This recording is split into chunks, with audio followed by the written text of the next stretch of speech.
오늘 이 사도행전 2장 42절 말씀 이하로 내용이 제가 언젠가 설교를 한 것 같기도 하고 수요일 날 강해를 하면서 말씀을 드렸는지 하여튼 정확하게는 기억이 안 나는데 분명히 이 말씀을 가지고 제가 말씀을 나눈 적이 있습니다. 또 지난주에 말씀을 드렸던 내용과 매우 유사한, 매우 비슷한 그런 말씀이고 우리가 너무 잘 알고 있는 말씀이죠. 근데 우리 잘 알고 있다고 하는 것이 반드시 우리가 그 말씀대로 살아가는 것은 아니기 때문에 다시 한번 오늘 이 말씀을 가지고 우리의 신앙의 모습을 점검해 보려고 합니다. 고운기라고 하는 시인이 이렇게 말을 했습니다. 사물은 오래될수록 손때가 묻으면서 정감이 쌓이고 사용하기가 편리해집니다. 사람은 오래될수록 지식과 사고가 넓고 깊어지면서 점점 철학자가 되어갑니다. 학문은 오래될수록 발견과 축적을 거듭하면서 진보해 나갑니다. 반면 익숙해진다고 하는 것은 습관이라고 하는 형태로 우리를 마비시켜 나태를 불러올 수 있습니다. 이는 도전 정신과 분별력을 떨어뜨려 개인과 사회의 발전을 저해하는 요인으로 작용하게 됩니다. 이렇게 말을 했습니다. 익숙해진다고 하는 것은 굉장히 장점이고 또 좋은 긍정적인 영향을 끼치는 부분도 많이 있지만 반대로 이 익숙하다고 하는 것이 결국은 부정적인 것이 되고 단점이 되고 그런 경우들이 참 많이 있습니다. 신앙도 마찬가지죠. 신앙도 익숙해짐으로 인하여서 좋은 점도 있고 긍정적인 점도 많고 또 장점도 많이 있겠지만 익숙해지는 것 때문에 단점이 되기도 하고 또 잘못되어지는 부정적인 요인을 끼치는 그런 경우도 굉장히 많이 있음을 보게 되어집니다. 예를 들어보면 주일학교 교사를 할 때 새로 처음 교사로 임명을 받았던 분이 굉장히 두렵고 떨리는 마음으로 얼마나 준비를 많이 하는지 모릅니다. 일주일 내내 기도하고 고민하고 또 준비를 합니다.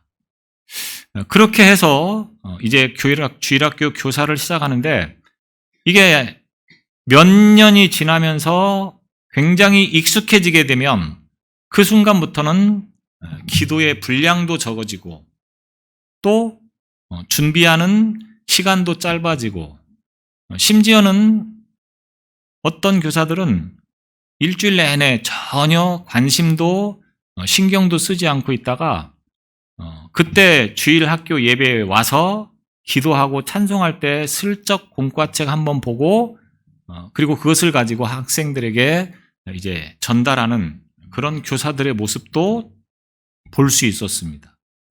익숙해지는 것이 결국은 마이너스 요인이 되어지는 그런 대표적인 예라고 그렇게 말씀을 드릴 수가 있겠습니다. 여러분이 교회를 다닌 지 얼마나 되었습니까? 신앙생활을 한 지 얼마나 되었습니까? 굉장히 오랫동안 신앙생활 하신 분도 있고 또 신앙이 뭔지를 잘 모르면서 새롭게 이제 신앙생활을 하는 분이 계십니다. 교회를 다닌 지 오래되었다고 하는 것은 매우 큰 장점이 될 수도 있지만 그런 교회는 정체가 되어지는 모습들을 많이 보게 되어집니다. 그러니까 오랫동안 신앙생활을 한 사람들만 모여서 교회를 형성하게 되어지면 그 교회는 정체가 되어진 그런 상태에서 큰 어떤 변화가 없이 늘 그날이 그날 같은 그런 신앙생활을 하는 경우가 많다고 하는 거죠. 그런데 새롭게 신앙생활하는 교인이 많으면 많을수록 그 교회는 좀 더 활력이 있는 그런 교회의 모습이 되어져 가는 것을 아울러 볼 수가 있겠습니다. 주님을 모르던 사람이 뜨겁게 그 주님을 사랑하면서 신앙생활하면 그 열정이 얼마나 활력 있는 신앙이 되겠습니까? 그런 면에서 교회는 구성원들이 굉장히 다양해야 된다고 하는 거죠. 고인물처럼 또는 알을 못 낳는 암탉처럼 오래된 그런 신앙인들도 분명히 필요한 것은 사실입니다. 그러나 그런 신앙인들만 모여 있기보다는 또 좀 더 새롭게 막 신앙생활하면서 뜨겁고 열정적인 그런 어떤 신앙생활을 하시는 분들도 교회에 있으면 굉장히 교회가 생동감 있고 활력이 넘치는 그런 교회의 모습이 된다고 하는 거죠. 교회가 무엇입니까? 지금 몇 주에 걸쳐서 교회에 대해서 말씀을 드렸습니다. 교회는 건물이 아니고 교회는 조직이 아니라고 분명히 말씀을 드렸습니다. 교회는 주는 그리스도시요 살아계신 하나님의 아들이십니다. 예수를 구주로 고백하는 그 신앙의 고백, 그리고 그 고백하는 사람들의 모임, 이것이 곧 교회다라고 말씀을 드렸습니다. 베드로의 설교를 들은 사람들이 마음에 찔려서 회개하면서 예수님을 믿고 세례를 받기 시작하는 장면을 이 사도행전 2장에서 기록해 놓고 있습니다. 그리고 그 결과로 인하여서 무려 3,000명의 사람들이 그날 주님의 제자가 되었다라고 오늘 본문의 말씀에서 기록해 놓고 있습니다. 교회의 출발을 보게 되어지면 예수님을 따르던 120여 명 정도가 마가의 다락방에 모여서 그 예수님의 말씀에 순종을 해서 기도하기 시작합니다. 그리고 그 기도하는 가운데 성령이 임하여서 그들이 성령의 충만함을 받게 되어지고 그들이 완전히 변화되어서 다른 사람들이 되어버리죠. 그래서 베드로 같은 경우에도 고기를 잡는 어부였다가 예수님의 제자가 되었는데 3년 동안 그의 행적을 보게 되어지면 굉장히 조급하고 굉장히 감정적이고 굉장히 자신의 어떤 생각 위주로 모든 삶을 살았던 것을 보게 되어집니다. 다 버릴지라도 나는 끝까지 주님을 지키겠습니다. 호언장담했습니다. 그 베드로가 어떻게 됐습니까? 막상 십자가에서 죽으시는 예수님의 모습을 보고 그 예수님을 부인하고 저주까지 했다라고 복음서는 기록해 놓고 있습니다. 그 베드로가 성령의 충만함을 받고 하나님의 말씀을 선포를 하게 되니까 어떤 결과가 나타나게 됩니까?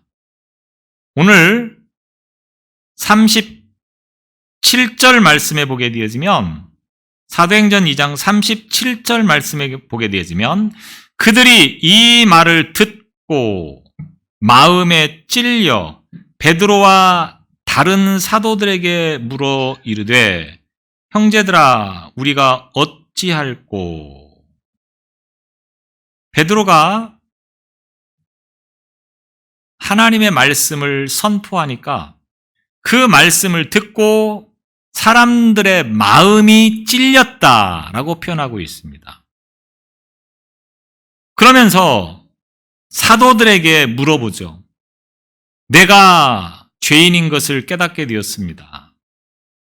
내가 죄인인 것을 알게 됐습니다. 내가 어떻게 하면 죄 용서를 받고 이 멸망을 피할 수 있습니까?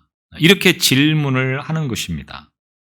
내가 어떻게 하면 이 문제를 해결할 수 있습니까? 사람들은 간절한 마음으로 진실한 마음으로 사도들에게 이렇게 질문을 했다고 하는 것입니다. 많은 성도들이 설교를 들으면서 머릿속으로 누군가를 떠올립니다. 이 설교는 꼭 그 사람이 들었어야 되는데 오늘 같은 날 안 나왔다고 하는 거죠. 우리는 설교를 들으면서 절대로 이런 마음을 가지면 안 됩니다. 설교를 들을 때 이 말씀은 꼭 누군가 들었어야 된다. 그러면서 그 사람을 떠올릴 것이 아니고 그 말씀을 나에게 적용을 시켜야 되고 내가 그 말씀을 듣고 마음에 찔려서 회개를 하면서 용서를 구하는 그런 태도를 보여야지. 근데 대부분은 사람들이 자신은 아닌 것처럼 누군가가 이 설교를 들었어야 된다, 이런 반응을 보이는 경우들이 참 많다고 하는 것입니다. 이렇게 설교를 듣고 생활을 하게 되어지면 결국 자신은 의로운 사람이 되어지는 것이고 그 사람은 나쁜 사람이 되어지는 것입니다. 그러면 신앙의 발전이 절대로 있을 수가 없다고 하는 거죠. 내 자신이 오늘 이 베드로의 설교를 듣고 사람들이 마음에 찔려서 내가 이 문제를 어떻게 하면 해결할 수 있습니까? 내가 이 죄의 문제를 어떻게 하면 용서를 받을 수 있습니까? 이렇게 간절한 마음으로, 진실한 마음으로 하나님 앞에 엎드리는 신앙이 되어야 된다라고 하는 것입니다.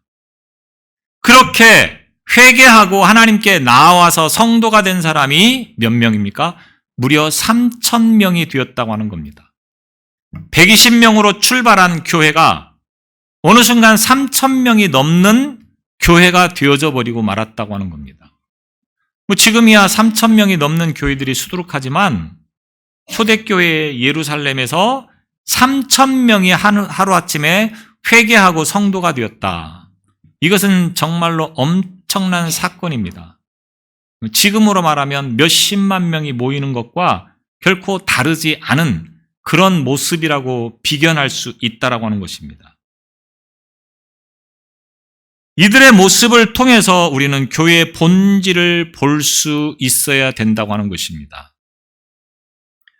120명이 모였을 때 약속하신 것을 기다리고 열심히 기도를 했는데 갑자기 이렇게 많은 사람들이 들어와서 새로운 공동체인 교회를 이루게 되어지니까 이들이 과연 무엇 때문에 주님 앞에 나와서 이렇게 성도가 될 수 있었고, 그리고 이들이 모여서 과연 무엇을 했는가? 우리는 여기에 관심을 가져야 된다고 하는 것입니다. 오늘 42절 본문에 보면 그들이 사도의 가르침을 받아 서로 교제하고 떡을 떼며 오로지 기도하기를 힘쓰니라. 여기서 힘쓰니라고 하는 이 말은 현재 분사형입니다. 다시 말하면 힘쓰는 것에서 그치는 것이 아니고 계속해서 힘을 썼다, 계속해서 전념하고 있었다, 이런 표현이 되어지는 것입니다. 교회는 딱 거기까지 그 모습으로 멈추는 것이 아니고 계속 되어져야 된다라고 하는 것입니다. 기도도 이마만큼 하면 됐다, 이게 아니라고 하는 거죠. 계속해서 기도하는 삶이 되어져야 된다고 하는 겁니다. 그러면 무엇을 위해서 이들이 힘을 썼습니까? 오늘 본문을 통해서 보면 4가지를 말씀하고 있습니다. 사도들의 가르침을 받는 일에 힘을 썼다. 또 서로 교제하는 일에 힘을 썼다. 또 떡을 떼는 일에 힘을 썼다. 또 기도하는 것에 힘을 썼다. 그런데 우리 성경에 보면 마치 사람들이 사도들의 가르침을 받고 그 결과로 인하여서 교제하고 떡을 떼고 기도한 것이라고 오해하도록 번역이 되었죠. 그들이 사도의 가르침을 받아 서로 교제하고 떡을 떼며 오로지 기도하기를 힘쓰니라. 이렇게 우리 성경에 번역이 되어서 이들이 사도들의 가르침을 받아서 서로 교제하고 떡을 떼고 기도했구나, 이렇게 오해할 수 있도록 되어져 있다고 하는 겁니다. 그런데 원어 성경을 보게 되어지면 인과 관계가 없습니다. 그러니까 이들이 사도들의 가르침을 받아서 교제하고 떡을 떼고 기도를 한 것과는 상관이 없다고 하는 겁니다. 이 4가지 모두를 명사형으로 기록을 하면서 그리고 라고 연결이 되어져 있습니다.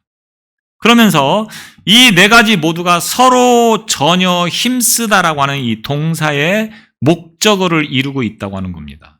다시 말하면 사도들의 가르침을 받는 것, 또 교제하는 것, 또 떡을 떼는 것, 그리고 기도하는 것, 이 4가지가 똑같이 목적어가 되어지고 동사는 뭡니까? 힘썼다.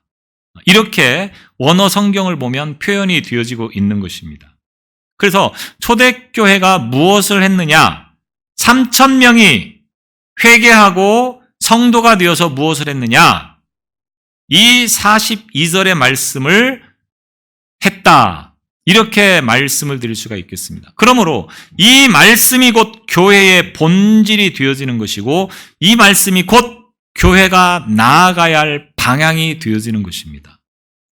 교회의 정체성이 무엇이냐? 제가 몇 번 말씀을 드렸습니다. 교회는 무엇을 해야 되는 곳이냐? 아름다운 성전을 갖는 것도 물론 필요한 것이 될 수 있고 중요한 것이 될 수도 있습니다. 또 많은 성도들이 모이는 것, 필요한 것이 될 수도 있고 중요한 것이 될 수도 있습니다. 그러나 교회의 목적은, 교회의 방향은, 교회의 본질은 이런 것에 있던 것이 아니고 몇 명이 모였느냐의 문제가 아니라 모인 사람들이 어떻게 신앙생활을 하고 있느냐, 모인 사람들이 어떻게 교회 생활을 하고 있느냐가 더 중요하다고 하는 것을 우리는 놓치지 말아야 되는 것입니다. 그런 면에서 교회는 무엇을 해야 됩니까? 오늘 이 42절에서 제시하고 있는 것처럼 교회는 가르침을 받고 잘 배우고 그리고 서로 교제하고 또 떡을 떼고 또 기도하는 것이 곧 교회의 본질이어야 되고 교회가 나아가야 할 방향이라고 하는 것입니다. 먼저 사도들의 가르침을 받았다. 사도의 조건은 무엇입니까? 예수님을 목격한 사람, 예수님을 본 사람이 사도입니다. 그러니까 이 시대에는 사실 사도가 없죠. 왜? 예수님을 직접 만난 경험을 가지고 있는 사람이 없기 때문에 그렇습니다. 적어도 그런 사람이라면 2000살이 넘어야 되는데 사람이 2000살을 살기는 불가능한 거죠. 그러니까 사도는 없습니다. 그러나 분명한 것은 사도는 없지만 누군가의 가르침을 받아야 된다고 하는 것입니다. 다시 말하면 하나님의 말씀을 배워야 되고 그래서 그 말씀처럼 살기 위해서 노력하는 모습을 보이는 것이 교회의 본질이어야 되고 방향이어야 된다고 하는 것입니다. 저와 여러분들이 하나님의 말씀을 바로 배우는 일에 힘쓰기를 바랍니다. 물론 잘못된 지도자들이 참 많죠. 제가 감히 이렇게 말씀을 드리는 것이 좀 죄송스럽지만 소위 말해서 이단들이 얼마나 많은지 모릅니다. 잘못된 것을 가르치는 사람들이 얼마나 많은지 모릅니다. 우리는 적어도 그런 것들을 분별할 수 있도록 하나님의 말씀을 바로 알고 있어야 된다고 하는 겁니다. 그래서 하나님의 말씀을 배우는 것에 힘쓰고 하나님의 말씀을 바로 전하는 일에 힘쓰는 오늘 교회가 될 수 있어야 된다고 하는 것입니다. 이것이 잘못되어지면 결국 모든 것이 다 잘못되어져 버리고 마는 거죠. 잘못 배우면, 잘못 가르치면 잘못된 길로 갈 수밖에 없지 않습니까? 그래서 이단들이 되는 것이고 잘못된 그러한 종교가 되어져 버리고 마는 것입니다. 그런 면에서 저와 여러분들이 바로 배우기를 힘쓰고 바로 알기를 힘쓰는 그런 교회와 성도들이 되시기를 바랍니다. 또 하나는 교제하며, 지난주에도 말씀을 드렸듯이 교제한다고 하는 것은 성도들 간에 서로 나눔이죠, 나눔. 이 말은 교회가 중요한 요소 가운데 하나가 바로 이 교제에 있다고 하는 것을 우리는 성경을 통해서 보게 되어집니다. 그래서 초대교회는 많은 교제가 있었는데 여기서 이 교제라고 하는 것은 정신적인 교제뿐만 아니라 물질적인 교제가 포함이 되어지는 것입니다. 서로 말로만 사랑합니다 이게 아니고 서로 내 것을 내 것이라고 여기지 않고 나누면서 어려운 사람을 돕는 것, 이것도 교제 속에 포함이 되어져 있다고 하는 것입니다. 그래서 교제를 이 코이노니아라고 말하는데 이 코이노니아라고 하는 말은 사귀다라고 하는 말로 쓰여지고 있습니다. 그런데 이 말이 헌금의 의미로 쓰일 때는 동정하다 이런 뜻을 가지고 있습니다. 그래서 어려운 사람을 서로 돕는 것, 이것이 곧 교제라고 하는 것입니다. 이 부분에 대해서는 지난주에 말씀을 드렸기 때문에 이 정도로 생략을 하도록 하겠습니다. 분명한 것은 오순절 성령 강림이 있은 다음에 교회 안에서, 한 모임, 한 공동체 안에서 서로가 서로를 위해서 기도하고 또 나누어주고 또 도와주는 그러한 일을 게을리하지 않았다.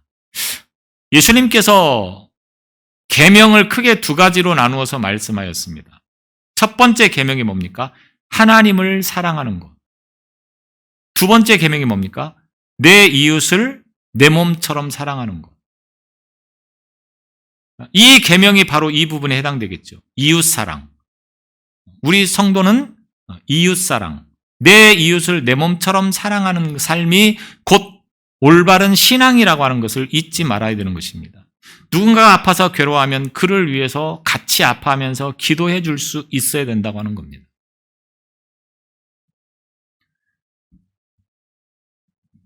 세 번째로는 떡을 떼며, 서로 떡을 떼며 라고 말씀하고 있습니다. 여기서 이 떡을 뗀다라고 하는 말은 단순히 애찬을 나눈다 이런 의미도 물론 포함이 되겠지만 오늘 이 본문에서 말씀하고자 하는 것은 떡을 뗀다고 하는 것이 단순한 식사의 자리, 애찬의 자리가 아니라 성찬식을 의미하는 것입니다. 우리가 성찬식 할 때 떡을 뗀다고 하는 표현을 쓰고 있죠. 이 떡을 떼는 표현을 바로 이 본문에서 말씀하고 있습니다. 다시 말하면 떡을 뗀다 이 말은 예배를 드린다 이 말입니다. 초대교회는 모이면 반드시 성찬식이라고 하는 것을 거행했습니다. 모이면 예배를 드리면서 성찬식을 진행했다고 하는 거죠. 그래서 초대교회 성도들은 모일 때마다 예수님의 그 십자가의 죽음을 기억하면서 성찬을 하며 예배를 드렸다라고 하는 것입니다. 하나님이 우리에게 온전한 제사, 온전한 예배를 받고 싶어 하시는 이유가 있습니다. 그러니까 우리로 하여금 예배를 드리라고 말씀하는 이유는 무엇이겠습니까? 우리의 예배를 통해서 하나님이 얻는 것이 많습니까?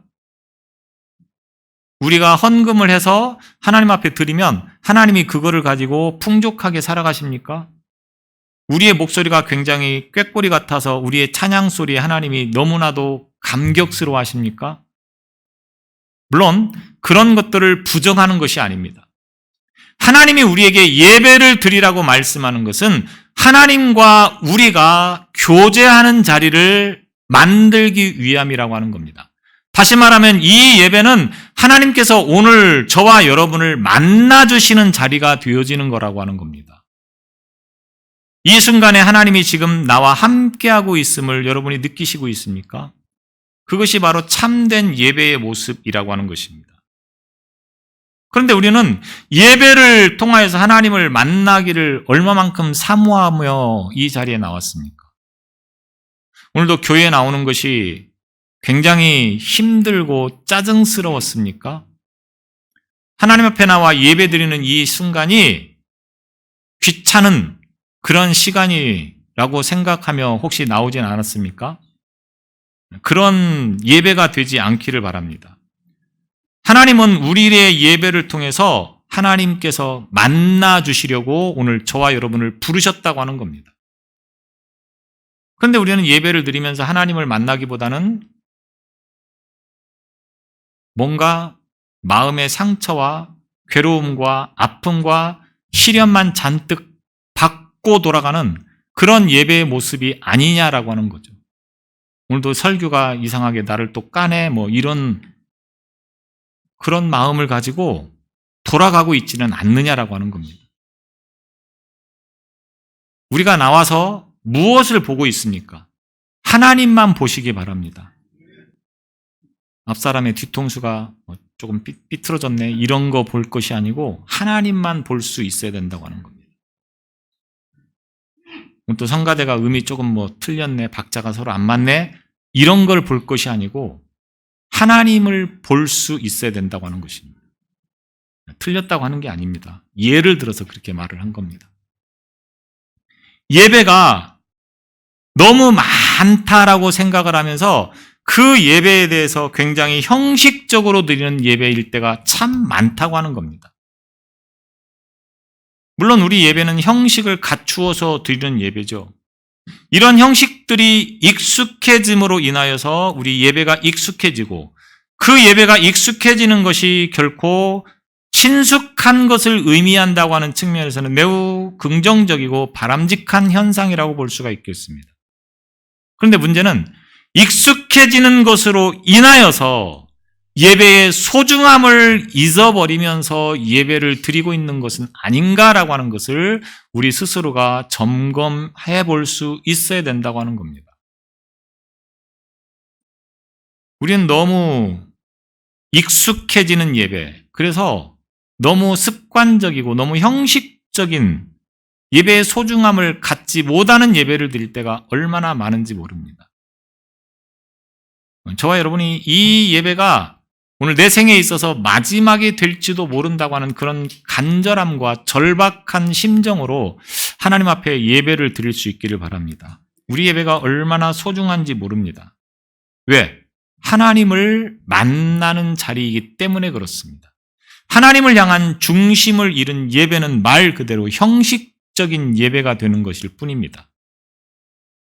우리 예배가 형식적이지 않은 예배가 되기 위해서 우리는 이 예배가 얼마나 소중한지를 알아야 되는 것입니다. 예배의 소중함은 무엇에 있습니까?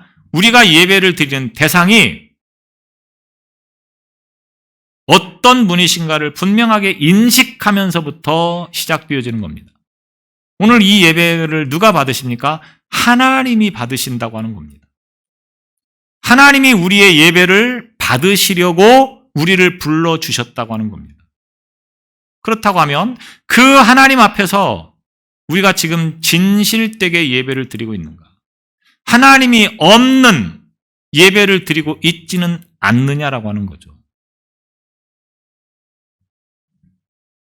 우리는 하나님의 은혜로 말미암아 예배를 드리는 것입니다. 아니, 하나님의 은혜가 있음으로 인하여서 우리 예배가 하나님께서 받으시는 예배가 된다고 하는 것입니다. 예배를 드릴 수 있다고 하는 것은 얼마나 놀라운 특권인지 모릅니다. 이 시대에 예배를 드리는 일이 크게 방해를 받거나 또는 문제가 되어지는 경우는 없습니다. 예배를 드린다고 정부에서 예배를 금지하거나 이런 일들이 없었죠. 물론 코로나 때 그런 상황들이 있기는 했었지만 예배를 드리는 것으로 인하여서 우리가 크게 제약을 받는 것이 없습니다. 그런데 초대교회, 지금 이 베드로와 그리고 많은 성도들이 회개하고 교회를 세웠다고 하는 것을 우리는 쉽게 받아들이고 있지만 이때 당시에 어떤 상황이었습니까? 유대인들이나 또는 로마로부터 기독교에 대한 인식이 그렇게 좋은 때가 아니었습니다. 왜? 예수님께서 로마에 의해서 십자가에 죽으셨죠. 또 예수님을 따르던 많은 사람들이 로마에 의해서 순교를 당했던 시절이었었습니다. 모여서 함께 예배를 드리고 함께 기도를 한다고 하는 것이 그렇게 쉬운 일이, 호락호락한 일이 아니었다고 하는 겁니다. 그럼에도 불구하고 이들은 이 예배를 굉장히 소중하게 생각하면서 예배를 드리는 일에 힘썼다라고 하는 것입니다. 우리는 이 예배가 하나님의 은혜로 말미암아 드려지는 것을 기뻐하면서 예배를 참여할 수 있기를 바랍니다.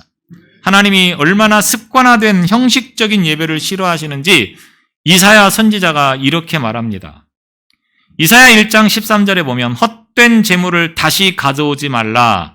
분향은 나의 가증히 여기는 바요. 월삭과 안식일과 대회로 모이는 것도 그러하니 성회와 아울러 악을 행하는 것을 내가 견디지 못하겠노라. 예배를 드리러 온 그 사람들에게 그런 식으로 할 거면 차라리 오지 마라. 이런 뉘앙스로 지금 이 말씀이 선포되어지고 있다고 하는 겁니다. 이들이 예배를 드리지 않은 것이 아닙니다. 재물을 가지고 와서 예배를 드리고 있습니다. 그런데 하나님이 그렇게 예배를 드릴 바에는 차라리 오지 마라. 헛된 예배에 대해서 하나님이 불편하신 심기를 우리는 이 말씀을 통해서 느낄 수 있습니다. 형식적이고 습관적인 예배를 드리는 것이 하나님의 마음을 얼마나 불편하게 하는 것인가를 우리는 이 말씀을 통해서 깨달을 수 있어야 된다고 하는 것입니다. 하나님께 마음 중심을 드리는 참된 예배가 무너져 버린 것에 대해서 하나님이 엄중하게 경고하시는 말씀을 우리는 이 이사야서를 통해서 볼 수 있다고 하는 겁니다. 열심히 제사를 드리고 있을지라도, 빠지지 않고 꼬박꼬박 참석하고 있을지라도 그것이 형식적이고 습관적인 것, 다시 말하면 그들이 삶 속에서는 전혀 믿음의 사람답지 못한 삶을 살아가면서 종교적인 예배 자리만 와서 예배를 거룩하게 드리고 있다고 하면 그것은 차라리 안 나오는 것만 못하다, 이런 식으로 말씀을 하고 있다고 하는 것입니다. 그들의 삶은 손에 피를 흘리는 삶, 그러니까 세상 사람들이 추구하고 세상 사람들이 가지고 있는 그것과 전혀 다르지 않은, 똑같이 세상 사람들과 살아가면서 교회에 나와서 예배드리고 있고 교회에 나와서 제사를 드리고 있다고 하는 겁니다. 하나님이 그런 예배를 매우 안타까워하시면서 매우 슬퍼하고 있다고 하는 것입니다. 이사야를 이렇게 시작했는데 이사야 끝부분에 가서도 동일하게 말씀하고 있습니다. 이사야 66장 3절로 4절 말씀을 보면, 소를 잡아 드리는 것은 살인함과 다름이 없고 어린 양으로 제사 드리는 것은 개의 목을 꺾음과 다름이 없으며 드리는 예물은 돼지의 피와 다름이 없고 분향하는 것은 우상을 찬송함과 다름이 없이 하는 그들은 자기의 길을 택하며 그들의 마음은 가증한 것을 기뻐한즉 나도 유혹을 그들에게 택하여 주며 그 무서워하는 것을 그들에게 임하게 하리니 이는 내가 불러도 대답하는 자 없으며 내가 말하여도 그들이 청종하지 않고 오직 나의 목전에 악을 행하며 나의 기뻐하지 아니하는 것을 택하였음이니라. 온갖 악행을 저지르면서 교회에 나와서 예배를 드리고 있고 폼잡고 있다. 그런데 이 모습이 오늘 우리의 모습이 아닌가를 우리 스스로가 되돌아봐야 된다고 하는 것입니다. 한 가지 다행인 것은 이렇게 가증스럽고 위선된 모습으로 예배를 드리는 그들을 차라리 그럴 바엔 나오지 마라, 이렇게 말씀은 하시지만 하나님은 그들을 버리시지 않았다고 하는 겁니다. 버렸다고 하면 이사야 66장에서 다시 이렇게 말씀을 반복할 필요는 없겠죠. 그러면 이사야가 결국 말씀하고자 하는 의도는 뭡니까? 지금이라도 늦지 않았으니까 그런 가증스럽고 위선된 태도를 하나님 앞에 회개하고 하나님 앞에 돌아서라. 그러면 하나님이 고쳐주시고 하나님이 다 싸매주실 것이다. 이렇게 말씀하고 있다고 하는 것입니다. 가식적이고 폭력적이고 위선적인 태도를 갖추고 지금까지 살아왔다 할지라도 지금 이 순간 회개하고 하나님 앞에 돌아서면 하나님께서 다 고쳐주시고 씻겨주시고 다 싸매주시겠다. 이렇게 말씀하고 있다고 하는 것입니다. 오늘 이 말씀이 저와 여러분에게 주시는 말씀입니다.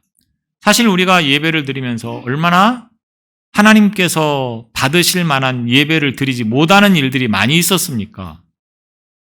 그럼에도 불구하고 하나님은 우리를 버리지 않고 오늘 이 순간까지 우리를 부르셨다고 하는 것입니다. 이 순간 다시 한번 저와 여러분이 우리의 진실된 마음으로 회개하고 참된 예배를 드리는 예배자가 될 수 있게 해달라고 기도하는 삶이 되시기를 바랍니다. 마지막으로 하나님께서 기도하는 그런 것을 원하시고 있다고 하는 것을 이 본문의 말씀을 통해서 볼 수 있습니다. 초대교회 성도들이 모여서 무엇을 했습니까? 기도하기를 힘쓰니라. 초대교회가 역동성을 가질 수 있었던 것은 바로 기도가 뒷받침되었기 때문이라고 하는 겁니다. 사람은 늘 실수하고 늘 잘못하고 늘 허물을 가지고 살아갈 수밖에 없습니다. 그럼에도 불구하고 우리가 살아남을 수 있는 유일한 길은 무엇입니까? 하나님 앞에 기도할 수 있다고 하는 것입니다. 하나님 앞에 기도하면 하나님이 그 모든 것을 다 용서하시고 눈 감아 주신다고 하는 것입니다. 얼마나 은혜이고 얼마나 특권입니까? 다시 말하면 기도하지 않는 것은 결국 하나님 앞에서 올바른 신앙이 될 수 없다고 하는 것입니다. 기도하는 사람이 참된 신앙인이고 기도하는 교회가 참된 교회라고 하는 것입니다. 그런 면에서 저와 여러분이 더 열심히 기도하는 삶이 되시기를 바랍니다. 적어도 하루에 3시간은 기도를 해야 될 것 같습니다. 저도 앞으로 그렇게 하기 위해서 노력하겠습니다. 여러분도 여러 가지 바쁜 직장 생활하고 여러 가지 힘든 그런 어려움 속에 있는 삶이 분명히 되시겠지만 그러나 더 기도하는 일에 힘 쓰셔야 된다고 하는 겁니다. 왜? 사느냐 죽느냐는 기도에 달려있기 때문입니다. 세상에서 아무리 돈을 벌어도 기도하지 않는 사람은 살아있다고 볼 수가 없는 겁니다. 그러면 살기 위해서 어떻게 됩니까? 살기 위해서 기도해야 된다고 하는 것입니다. 우리 교회가 저는 다른 교회에 비해서 기도를 많이 하는 교회라고 저는 생각합니다. 그러나 이 기도의 대열에 아직 함께 하지 못하시는 분들은 함께 하셔서 더 많이 기도하는 그러한 교회, 그러한 성도가 되어질 때 하나님께서 우리 교회를 올바로 세워주시는 교회가 되어질 것이라고 생각합니다. 오늘 교회의 중요한 요소들이 무엇이고 교회의 본질이 무엇이고 교회에 나갈 방향이 무엇인가를 4가지로 말씀했습니다. 혹시 저와 여러분의 신앙이 익숙함으로 인하여서 본질을 등한시하고 있는 이 신앙생활을 오래 하면서 무엇을 해야 되는지를 잃어버리고 엉뚱한 것들에 관심을 가지고 지금 신앙생활하고 있지는 않은가를 돌아보시기를 바랍니다. 교회는 하나님의 말씀을 듣고 배우는 일에 힘써야 되고 서로 사랑으로 교제해야 되고 또 예배에 목숨을 걸고 그 예배를 위해서 살아야 되고 또 기도하는 일에 힘써서 하나님의 뜻을 구하고 그 하나님의 뜻대로 살아가기를 위해서 몸부림치는 그런 성도의 삶이 되어질 때, 교회가 되어질 때 하나님께서 복 주시는 그런 교회가 된다고 하는 것을 이 아침에 기억하시기를 바랍니다. 이 교회의 본질을 기억하는 오늘 저와 여러분의 신앙이 되시기를 바랍니다. 기도하겠습니다. 하나님 아버지, 교회를 세우시고 하나님의 거룩한 나라와 그 뜻을 위하여서 일하게 하심을 감사합니다. 우리 교회를 하나님께서 세우셨사오니 모든 성도들이 교회 본질에서 벗어나지 않는 신앙이 되게 하여 주옵소서. 하나님의 말씀을 삶의 기초로 삼게 하여 주시고 그 말씀처럼 서로 사랑하며 또 하나님 앞에 예배하며 기도하는 삶이 되어지는 우리 모두가 되어지도록 은혜를 베풀어 주옵소서. 예수님 이름으로 기도드리옵나이다. 아멘.